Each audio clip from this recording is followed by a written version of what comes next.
Hi, and welcome back to another episode of Dining Through Time, the show where I take you through food and history at the same time. This is a new setup for us. We're trying the sit-down method now. Let me know what you guys think, but I think that this might this might end up in me feeling a bit more comfortable on camera, so we're trying this one out.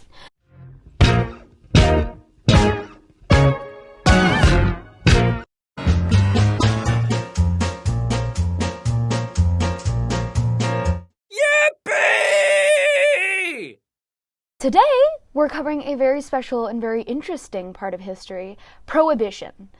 It's kind of a blanket term, right? The Prohibition is defined by the dictionary as the act of forbidding something, especially by law. But Prohibition in the context of what we're talking about today is a very specific period of history, particularly in the U.S. It's from 1920 to 1933, and during that time period, alcohol was banned. The sale and manufacture of alcohol was banned here in the U.S. What's interesting is, if you've ever watched, The Great Gatsby or are any sort of history buff, you know that during the 1920s, there's a frequent, there was a huge party subculture. If you think about the flapper culture, if you think about, The Great Gatsby, there was this culture of wealth, excess, and alcohol consumption and alcoholism. Which is interesting because it was specifically a time period where that was forbidden. So, in the beginning of the 20th century, there was a growing movement called the temperance movement, and it was kind of founded in America's Protestant church. It urged moderation, it urged, the lessening of alcohol consumption, which it considered a vice and a temptation and something that never really served anyone any good. They referred to rising statistics in domestic violence and other crimes that they attributed to alcohol consumption. Over time, this movement started picking up more followers as, a world war encroached and people felt the impact of that in their daily lives. Over time, this temperance movement led to a very strong pushback in the United States, and in 1920, they would ban the sale and manufacture of liquor in the United States as a result. You see, alcohol is very popular amongst people because of the perceived euphoria that comes with its consumption. However, when consumed in excess, it can cause multiple types of cancers, high blood pressure, and other physical health issues, in addition to a lack of inhibition and general poor decision making, right? There's a reason you can't drive under the influence of alcohol. As such, it's considered a vice, and it's considered a regulated substance. You have to be 21 or older in this country to consume alcohol, and most all countries have some form of a legal drinking age limit. So after alcohol was banned in the United States, many people basically started freaking out and started stockpiling alcohol in their own homes. Because remember, as I said, the manufacture and sale of alcohol was illegal, but not the consumption of it. People could consume it. So a lot of really rich people started dedicating whole segments of their homes to just basically storing alcoholic beverages. And this turned into a huge thing with the speakeasy I mentioned earlier. If you don't know what a speakeasy is a bar that doesn't look like a bar. It's kind of a hidden institution in the back of certain, you could walk into a library, and in the basement they would have a speakeasy, and you'd have to know a certain password to get in. It was a huge cultural movement and something we still have in the U.S. And at the height of Prohibition, there were about 30,000 speakeasies operating out of New York City alone. Interestingly enough, in addition to kind of trying to curb that feeling of vice and that feeling of alcohol as something special to be enjoyed, xenophobia contributed to turning the tide in favor of prohibition. It wasn't just temperance activists that wanted prohibition. There were people who didn't like how the alcohol or beer industry in the U.S. was heavily dominated by German immigrants and German companies as a whole. And so that also kind of helped to turn people in favor of prohibition, because after World War I, the sentiment against Germans was very negative in our country. People would do almost anything to drink during the time. Like I said, they went to speakeasies, but they also consumed illegal black market liquor that would lead to multiple deaths.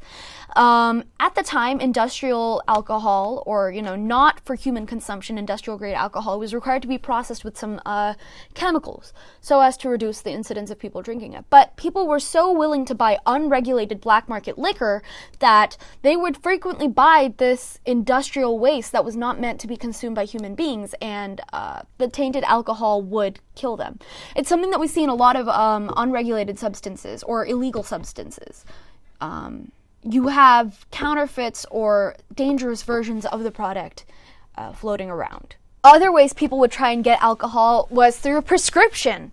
Interestingly enough, doctors could prescribe a pint of hard liquor every 10 days to patients. And there were a lot of thirsty patients out there. While there are no statistics on the exact number of gallons or the exact amount of alcohol consumed during Prohibition, they did claim to see a decrease. It also got support from a lot of the people that distributed alcohol. Let me explain. Well, like I said, there was black market liquor on the market, and people also were trying to find ways to smuggle alcohol in and get that into their systems, right? Well, they needed a source. They needed someone to bring that alcohol to them. And there were a lot of crime families and mob families that really grew during this time period and really benefited financially off of the sale of illicit alcohol. It was a whole industry, an unregulated one, with a lot of untapped potential. And so a lot of people sprung up and made a crap ton of money off of it. And these people were called bootleggers, which came from an old practice of Midwestern traders hiding flasks of liquor in the legs or the upper portion of their boots. There was a huge rise in gang violence and a lot of negative sentiment that people just were not willing to deal with amid the Great Depression. Amidst economic downturn, the consensus had become that Prohibition was a failure. People were still drinking. And if anything, this showed how much trying to stop people from getting something could really galvanize them to try and get that thing. It also showed that the government's inability to regulate alcohol had led to this new black market industry and people who were willing to really abuse, this wide open space. And as such, in 1933, they finally repealed Prohibition. I'm not telling people to go out there and drink. However, I think it's important for us to educate ourselves about what we're consuming and what we're putting in our bodies. And turning a blind eye to the problem is not the solution. Yes, because after Prohibition, drinking rates went right back to what they were before. And now we're drinking even more than we did before Prohibition.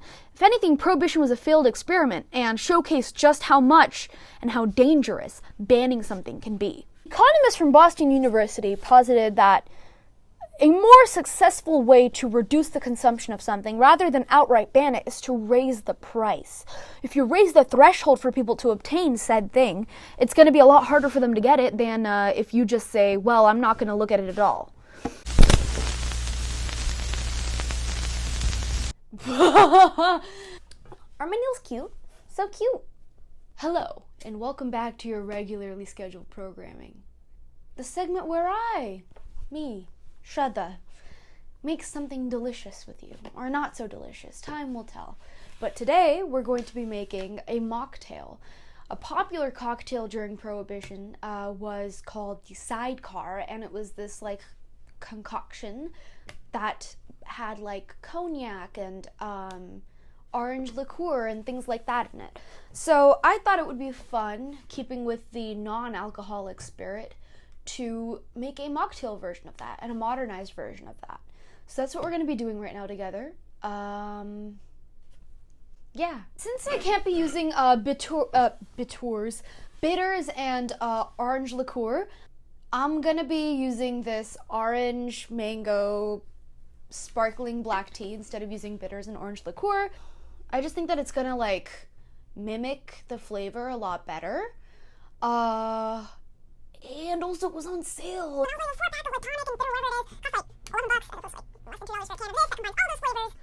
I was like, why not? Seems like a good idea to me, Economical. Anyway, we're gonna crack her open. Oh my god. Oh, okay, we're fine. Some knucklehead shook this guy up. Unpleasant. We're going to be using this specific apple juice because it's unsweetened, and it was on sale, which I love. My dad loves this specific brand of apple juice. We had to stop buying it because it wouldn't last more than a day. And we have the better part of 1 lemon. Other side missing. And so yeah, this is basically everything that our mocktail version of a sidecar calls for. You typically garnish with a twist of lemon. So it's basically, I think, 1 part of this to 1 part of this. And the reason I'm using apple juice, by the way, is because apple juice or white grape juice was said to be a good like non-alcoholic switch for cognac. So I was like, okay. And so yeah, this is why we're using this specific unsweetened apple juice. So half the glass of this. Then the other half of the glass. Oh! It's a nice sound. ASMR. I don't like how all the seeds in this lemon are just clustered right there. I feel like I'm not being mindful enough that this is actually going to have to be usable footage. Like, I'm just messing around. Twist of lemon. And then... Oh, I'm confused. It's not bad. You know what this tastes like? If you've ever had like non-alcoholic champagnes, it kind of has that flavor of like a non-alcoholic champagne, literally. Like it's carbonated, and I get what they mean about using white grape or apple juice. The flavor really does give across like wine, but like non-alcoholic. Wow, I'm like, sorry, I'm usually really good at describing things. This is a useless description. I will say this, I do think maybe, I picked a black tea or a tea because it's supposed to have, I think, bitters in it. I thought, what was that sound I just made? I thought unsweetened tea would kind of have that bitter flavor to carry it through. It does, kind of, but it's not very strong. I think that's just the best way to describe this. It's a very mild, sweet flavor because, like, again, nothing has additional sweetening in it. And, you know, the lemon adds a nice little acidity or edge to it.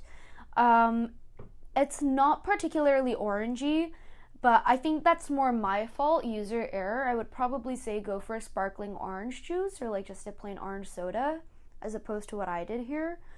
Yeah, it's pretty mid, to be real with you. Great gift, I think, if you're, you know, if you're a kid, you want to feel like you're drinking something that's not just juice.